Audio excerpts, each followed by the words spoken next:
নমস্কার, আজকে আমি রবিনিয়া মাদার টিংচার এই হোমিওপ্যাথিক মেডিসিনটি সম্পর্কে আলোচনা করব।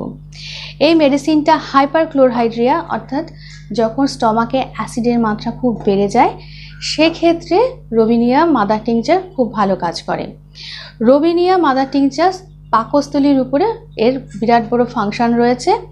রবিনিয়া মাদার টিংচার সম্পর্কে বিস্তারিত আলোচনা থাকছে। তার আগে যে সকল প্রিয় দর্শক এখনও চ্যানেলটি সাবস্ক্রাইব করেননি তারা অবশ্যই চ্যানেলটি সাবস্ক্রাইব করে এবং লাইক করে চ্যানেলের সঙ্গে যুক্ত থাকুন। দেখা যায় যে মুখে টক স্বাদ, টক ঢেকুর ওঠা বা সাওয়ার ইরাকটেশনস এবং টক বমি হওয়া, দাঁত টকে যাওয়া এই লক্ষণগুলো রবিনিয়াতে থাকে। সেই সঙ্গে দেখা যায় পাকস্থলী এবং দুই স্কন্ধাস্থির মাঝখানে জ্বালাবোধ এবং মাথা যন্ত্রণা এটা থাকে। মাথা যন্ত্রণার ক্ষেত্রে দেখা যায় যে রোগী মনে করে তার মাথাটা যেন গরম জল দ্বারা পূর্ণ এবং মাথাটা যখন সে এপাশ ওপাশ করে তখন সে মনে করে যে তার মাথার ভিতরে যে ব্রেন রয়েছে সেটা যেন স্কাল বনে গিয়ে আঘাত করছে। রবিনিয়া অ্যাসিডিটি বা অজীর্ণ অম্লপীড়ার একটা অত্যন্ত ভালো ওষুধ। দেখা যায় যে চর্বিযুক্ত মাংস, চর্বিযুক্ত মাংসের ঝোল, বাঁধাকপি, শালগম যে খাবারগুলো খেলে পেটে গ্যাস উৎপন্ন হয়, পিঠে এই ধরনের খাবারগুলো খেলে মাথা যন্ত্রণা বেড়ে যায়।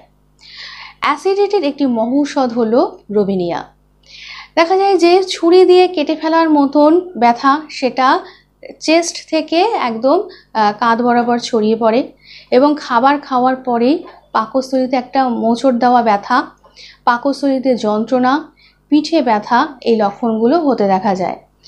সেই সঙ্গে অ্যাসিডিটি এবং হিক্কা এই লক্ষণটাও থাকতে পারে।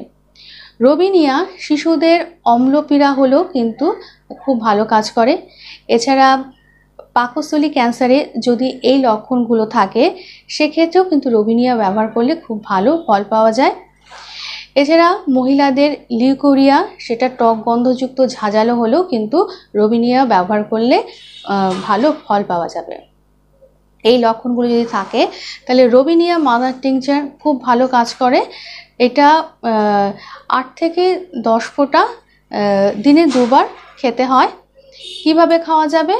এটা 8 থেকে 10 ফোঁটা Robinia mother tincture half cup জলে ভালো করে মিশিয়ে খাবার খাওয়ার হাফ ঘন্টা পর খেতে হবে। কিছুদিন খেলেই কিন্তু খুব উপকার পাওয়া যাবে। আজকে আলোচনা এই পর্যন্ত। পরবর্তী ভিডিওতে আবার আরেকটি হোমিওপ্যাথিক মেডিসিন নিয়ে আলোচনা থাকবে। সবাই ভালো থাকুন, সুস্থ থাকুন। নমস্কার।